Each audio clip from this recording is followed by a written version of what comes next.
Mexico has been on a lot of people's minds as protests continue for the 43 missing students from the Ayotzinapa school. The students were taken by a drug cartel with the help of local government and police and may have been killed.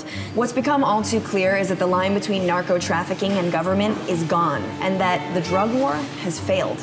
Everyone agrees on this, from pundits to former presidents, everyone, of course, except for US and Mexican government officials who continue to push drug war policies.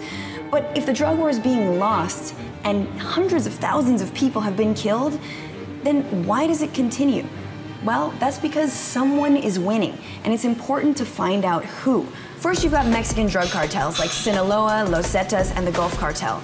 They rake in $6.6 billion a year in drugs sold to the US alone. The former head of the Sinaloa cartel was actually on Forbes' 2013 list of most powerful people, up there with Bill Gates. Forbes lists his source of income as drug trafficking and calls him, quote, self-made. That's one way to put it. Beyond the cartels themselves, you've got banks. See, if you're a drug kingpin, at some point you've got to launder your money to make it legit. And over the years, HSBC, Wachovia, and Bank of America, to name a few, have all helped cartels do just that. HSBC knowingly turned a blind eye to the Sinaloa cartel that was laundering money through its banks. And yet, it did purposefully widen some of its bank teller windows to accommodate such large amounts of cash. Then Wachovia actually accepted $420 billion from suspect Mexican sources without even bothering to check where it was coming from. For all this and more, no one has spent a day in jail. Then you have weapons dealers. Cartels need weapons, and US manufacturers are delivering. 70% of all weapons recovered by the Mexican police between 2007 and 2011 could be traced back to the US. Drugs going one way, weapons going the other. Other winners of the drug war are police forces and private security contractors. See, there's this thing called the Merida Initiative, or Plan Mexico, which was signed into law in 2008 by George W. Bush. It's essentially a security agreement between the US and Mexico to fight narco trafficking. And since 2008, Mexico has received billions of dollars in US police equipment and security deals.